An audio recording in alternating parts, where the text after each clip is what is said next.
Dünya Sağlık Örgütü'nün koronavirüs salgınının kaynağına yönelik olarak yaptığı araştırmanın yeni bir aşaması Çin'in engeline takıldı. ABD, Çin'i araştırmanın önüne duvar örmekle suçladı. Beyaz Saray sözcüsü araştırmanın gelecek salgınların önlenmesiyle ilgili olduğunu söyleyerek bu duvar örülecek zaman değil dedi. Çin Devlet Başkanı Xi Jinping, Çin'in siyasi sorunlar yaşadığı Tibet özerk bölgesine ziyarette bulunarak 30 yılın ardından devlet başkanı sıfatıyla ziyaret gerçekleştirmiş oldu.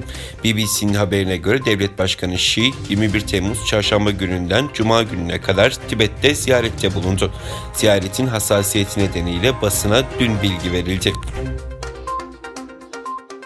ABD'li bir yetkili, ABD'nin nükleer müzakerelere geri dönmeme ya da yeni süreçte daha sert bir çizgi benimseme ihtimali bulunan İran'ın Çin'e petrol satışına yönelik önlem almayı düşündüğünü söyledi. Fransa'da Bilim Kurulu Başkanı, Covid-19 sonrası normal hayata dönüşün 2023'ten önce olmayacağını açıkladı. Mücadeleyi kazanacağız diyen profesör, bu süre zarfında yeni bir varyantla karşı karşıya kalınabileceğini, bu sebeple de normal hayata dönüş için 2022 sonu hatta 2023'ü beklemek gerektiğini ifade etti. Çin'in Henan eyaletine bağlı Qingzhou kentinde şiddetli yağışların yol açtığı sel nedeniyle hayatını kaybedenlerin sayısı 56'ya yükseldi.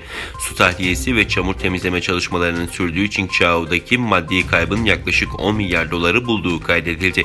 Qingzhou'daki metro ağını su basmış, çok sayıda yolcu mahsur kalmıştı. MEPA News'in haberine göre Çin'de Komünist Parti yönetimi Doğu Türkistan'daki 6 asırlık tarihe sahip İgdak Camii'ni müzeye çevirdi. Bölge kaynaklarının aktardığı bilgilere göre Doğu Türkistan'ın en büyük ve en tarihi cami olan İgdak Camii müzeye dönüştürüldü. 1442 yılında inşası tamamlanan cami tarihten bugüne bölgenin en sembolik camii niteliğindeydi. ABD'nin Hong Kong'daki Çinli yetkililere uyguladığı son yaptırım kararının ardından Çin cevap olarak bazı ABD'li kişilere ve şirketlere yaptırım uyguladı.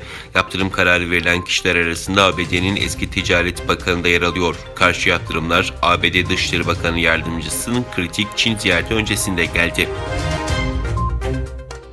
Birleşmiş Milletler Güvenlik Konseyi, Cumhurbaşkanı Erdoğan'ın Kuzey Kıbrıs ziyaretindeki iki devletli çözüm çağrısını ve ziyareti sırasında açıklanan Maraş bölgesinde açılması kararını kınayan bir tasarı üzerinde uzlaştığı bildirildi.